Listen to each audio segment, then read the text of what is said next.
So, have we settled on how many planets there are?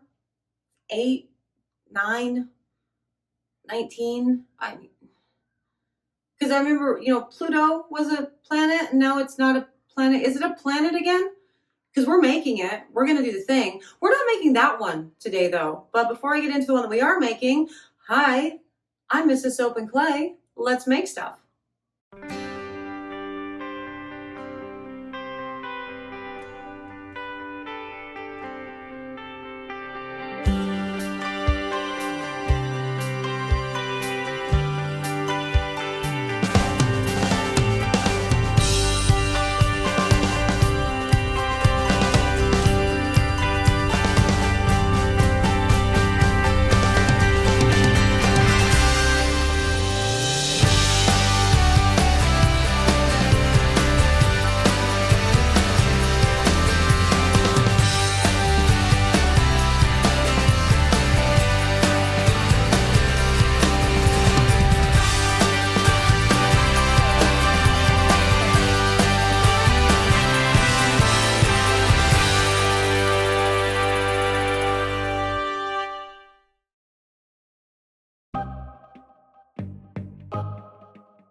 What's up, sudsers? Welcome back to the channel. You are at Soap and Clay, where we make all the soapy things. And we are here for 365 days of soap. And today we are making a new planet soap to add to the line. The Soap and Clay kidlets have been hard at work with this one, really feverishly researching and drawing and doing all the things. We're actually going to fight about this because we were trying to figure out what the color should be.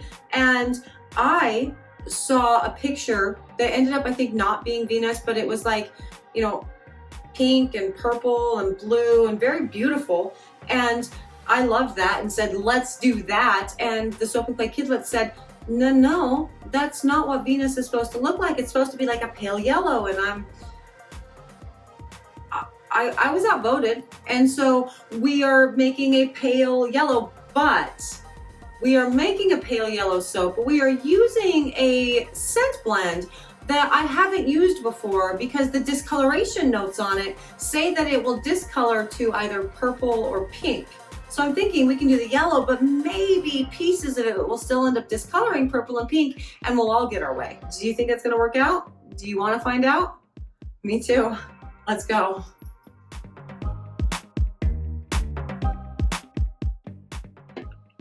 Okay, so we are back at it with the planetary line today, and we are making the Venus soap. Now, when I was talking to the Soap and Clay kidlets about the planet Venus, they told me that Venus is like a pale yellow, and that's cool, and I love that. And so we're definitely going to, go with that because I was outvoted, and whatever. And also, when we were looking up some cool information on Venus, we found out that, up close, it has some sort of reddish brown, colors into it. So I thought that we would do the yellow, but also do some, reds and browns as well. So that's what two of those beakers are, to sort of simulate that. Now, since we don't have any like big sort of lines that you can really, easily see within Venus, I wanted to give this pour itself a more delicate swirl. And so that's what we are going for today. We will be pouring it different than we did the Mars soap, but that's for later. Now, this particular oil blend for the Venus soap, this oil blend is babasu, coconut, olive oil, and argan oil. And it's about a 50-50 split. So it's a little thick to allow the more delicate sort of swirls in it, but not so thick that, that's going to be miserable to work with. Now, for this particular scent blend, we are looking at a blend of rosewood and cedar with some clove, vetiver, and amber. It's a very earthy, kind of woodsy scent, and it has a little bit of, smoke to it. And one of the reasons I've never used this scent blend before is because the soaping notes actually say it discolors to pink or purple. And so I have not put it in any of my soaps because I don't know why I would use that. But again, because I want some sort of pink and purple going through the bar, I thought it would be cool to use this scent blend for this one and see if I end up getting some pink and purple sort of streaks throughout the soaps along with like the pale yellow and the browns. So let's see how that works out.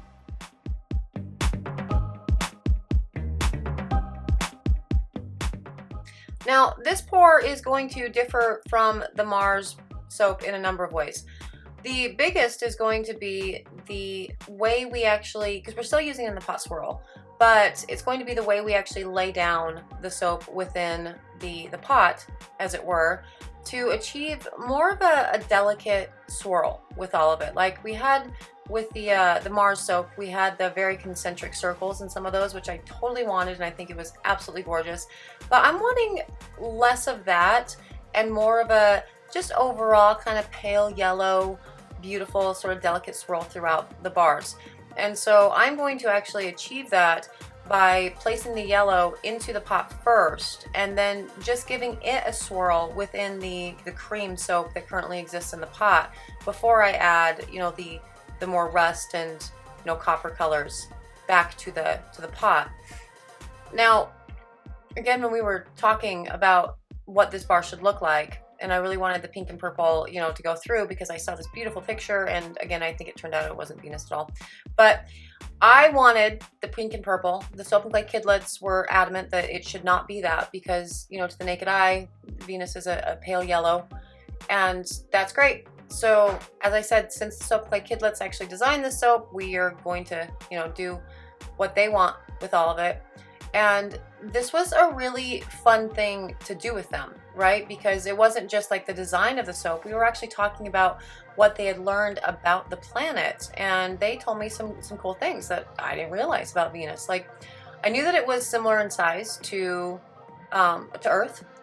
And what I didn't know was that the gravity was very similar as well. And so my very first question when I was talking to them about this, and they told me the gravity was similar, I was like, well, why don't we go check out Venus? Why can't we just, you know, go walk around on Venus and see what's going on? And they're like, Mom, because it's super hot. It's very, very hot there. And it turns out, yeah, it's very hot on Venus, and the atmosphere and the pressure and everything is actually a lot different. And so we would melt or our heads would explode, and that's not fun. But what is fun is my inability to pour a beautiful pour into a column mold so you can see it. Yeah, it's not the best shot there. It's not, I apologize. But I am going to try another angle and see if maybe that works out. And oh yeah, so you can see some of it sort of coming out of the bucket there, and yeah, it's not great. How about another angle? Well, that's better. That's the thing. So for future column pours, I need to literally be on the table in order to achieve it. Now I have the heating pad wrapped around the column mold right now because I don't actually have an oven that's tall enough to fit a column mold inside. So that's how we're going to force this thing through gel phase, is with the heating pad wrapped around it, and we can really get those beautiful colors that will come out tomorrow.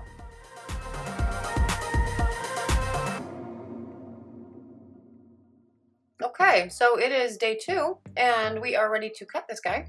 And so far so good. It looks really nice. I do notice some pockets that aren't great that we're gonna have to sort of clean up on both sides of the mold. And one side is because I actually overheated the soap, and when I came in to check it out the following morning, I noticed that it had expanded quite a bit out of the column mold. So you definitely have to pay attention if you're going to C-pop, if you're going to gel things, that you don't get too much heat to your bars, because it can result in, you know, some pockets. But I'm going to show you how to clean those up in just a minute.